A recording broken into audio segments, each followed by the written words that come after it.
don't run from it. Don't like quit your job tomorrow. It's more analyze what's causing the full feeling, right? Like maybe that job isn't at all what's causing it. Maybe it's some other part of your life or your habits or your any of it, right? Like analyze what it is, the deeper sense of it all. The job, it was probably one part of it for each of us. More was like a full picture of what is it that I'm doing? What is it that I am missing?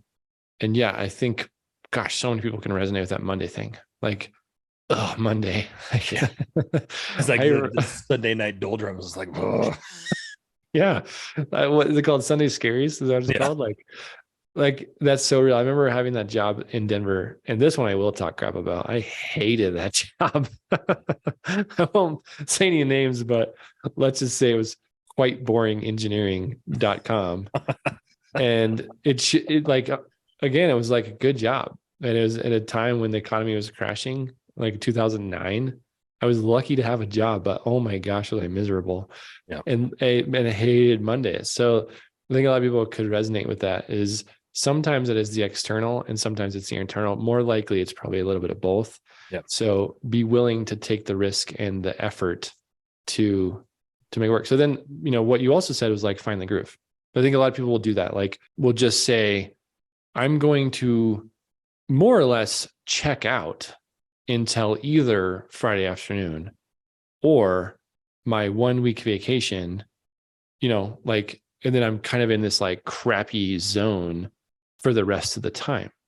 And if you think about it, that really sucks, right? Like, so I think it's good to like, take a bigger picture, step back. What is it in life that brings you joy? And start chasing those things. Yeah. But also looking at it from a lens of, and you and I had this conversation directly.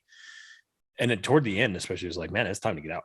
Like it's very obvious. The writing is on the wall. We had both of us had conversations at both ends. And I think it was really funny that it was a similar situation because I think we both came to the same conclusion after going around and around. Like, I think we both have to make an exit. Like, that's just the way that it's going to be.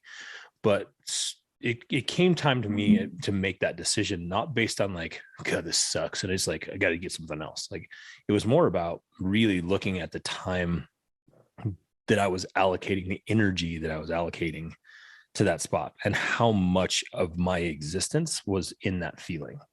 And it had to be done. And honestly, like, sure, like jumping from place to place is hard and it's scary and doing those things. And to your point, like reallocation of like, how are we gonna make the mortgage? How are we gonna do this? How are we gonna do that? Like, but honestly, it's empowering. Like, it's exciting. It's scary as hell, but it's exciting. But like compared to that feeling of like, I'm spending 85% of my existence being just overwhelmed by this feeling of underwhelmment.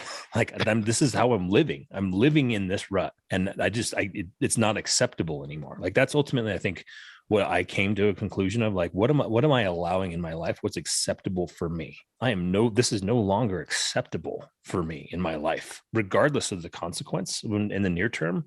The long term will figure it out.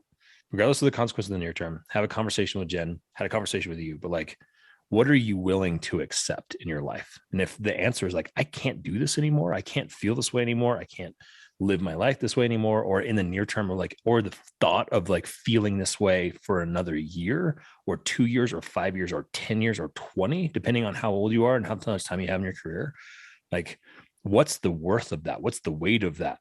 What's the monetary value? What's the emotional value of that versus like going and making yourself happy?